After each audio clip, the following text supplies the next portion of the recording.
कहानी में मैं आपको बतलाना चाह रहा हूँ कि समाज में किस किस तरह के लोग होते हैं। तो ये घटना काफ़ी साल पुरानी है और वह ये था कि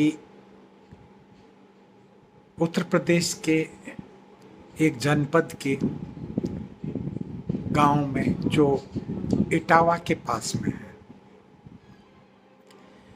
एक परिवार रहता था और उस परिवार में पिता था और उसके दो बेटे थे। पिता शराबी था, व्यसनी था, व्यभिचारी था। उसकी ये क्वालिफिकेशन थी और लठैत टाइप का आदमी था, दबंग था, मारपीट करना, लड़ना झगड़ना, डरता नहीं था।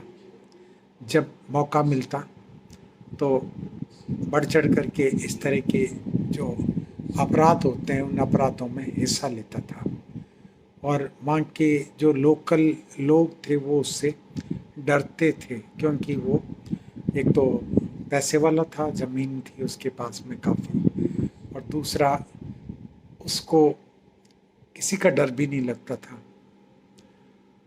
तो उसने अपने दोनों लड़कों की शादी कर दी और जो बड़ा लड़का था वो बड़ा लड़का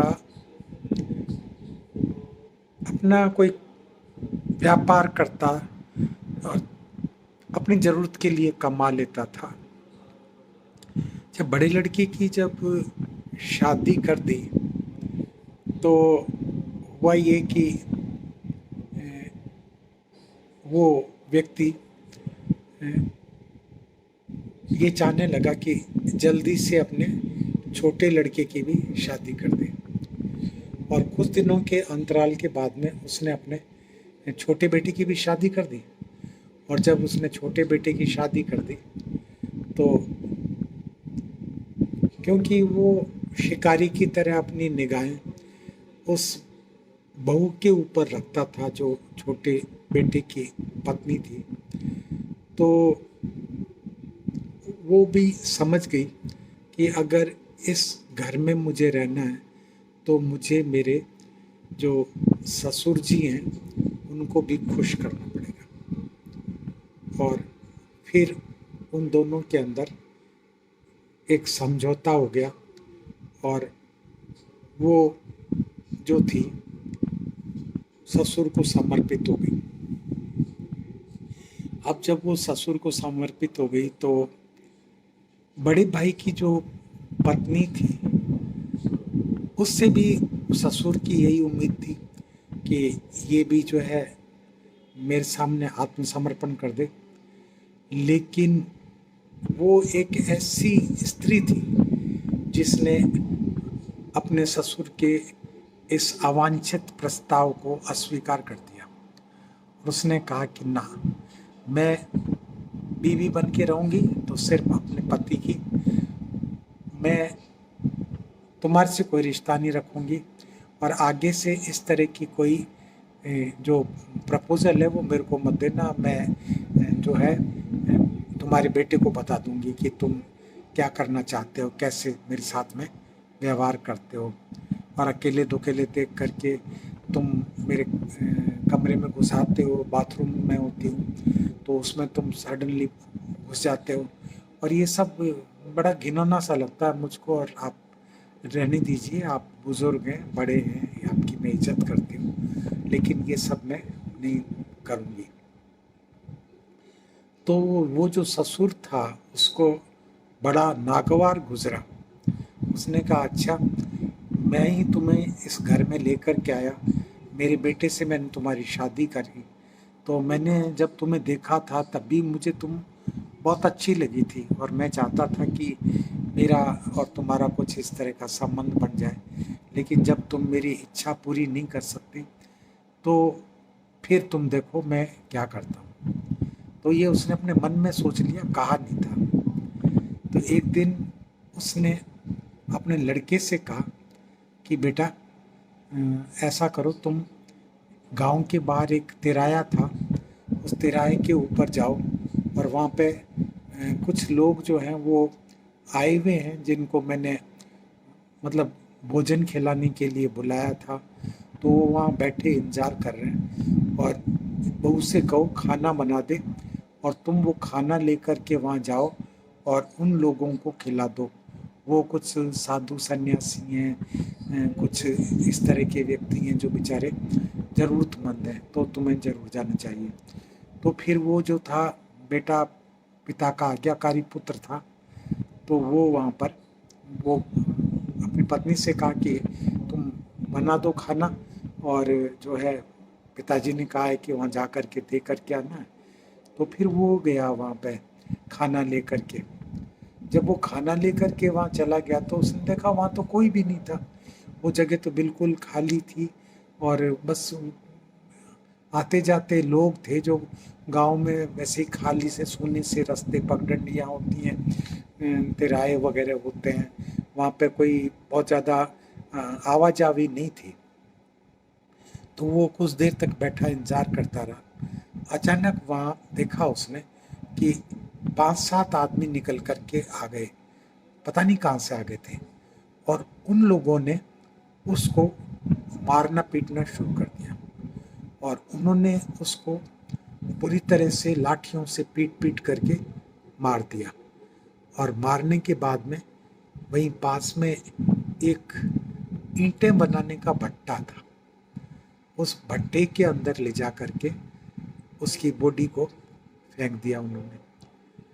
और फिर वो लोग चले गए।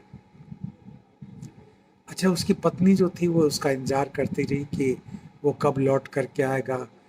जब काफ़ी इंतज़ार कर चुकी तो वो नहीं आया, तो उसको कुछ शक हो गया। और जब शक हो गया तो वो 1 दिन देखा, 2 दिन देखा, 3 दिन देखा, लेकिन तो उसने जो था पुलिस में रिपोर्ट करने से पहले अपने जो पीयर के लोग थे उन लोगों को बताया कि सारी कहानी क्या हो सकती है। मुझे ऐसा लगता है कि मेरे पति की हत्या कर दी गई है और ये हत्या करवाने का जो काम है जघन्य, ये मेरे ससुर ने किया है। तो उसके जो पिता थे, उसके पिता ने कहा कि चलो ऐसा करते हैं, तुम यहाँ क्या करोगी, अब तुम यहाँ मत रहो और तुम अपने पीहर में मेरे साथ में चलो। तो वो उसको लेकर के अपने पीहर में आ गया, मतलब अपनी बेटी को अपने पीहर में ले आया। और पीहर में आने के बाद में फिर उसने पुलिस को शिकायत की कि साहब इस तरह से जो है मेरा दामाद है वो पिछले 1 महीने से गायब है और उसका कुछ पता नहीं चल रहा है, तो आप पता लगाइए। तो पुलिस ने काफ़ी ढूंढने की कोशिश की लेकिन पुलिस कुछ पता नहीं लगा पाई। अल्टीमेटली वो मामला जो था ठंडे बस्ते में पुलिस ने डाल दिया। पर कुछ समय के बाद में हुआ ये कि वो लोग जिन्होंने उसको मारने की सुपारी ली थी, उन लोगों का उसके ससुर के साथ में झगड़ा हो गया। और झगड़ा इस बात पे हो गया कि उसने जितनी राशि उनको देना तय की थी वो राशि उसने अब तक उनको नहीं चुकाई थी। तो जब काफ़ी शोर शराबा हो गया और उन लोगों ने मतलब आपस में ही वो जो गैंग था जिन्होंने मारपीट की थी उनमें भी लड़ाई होने लग गई। उनको एक दूसरे पे शक था कि शायद पैसा इसने ले लिया और ये हमको नहीं दे रहा, जबकि उसको उनको पैसा दिया ही नहीं था उस आदमी ने जो था।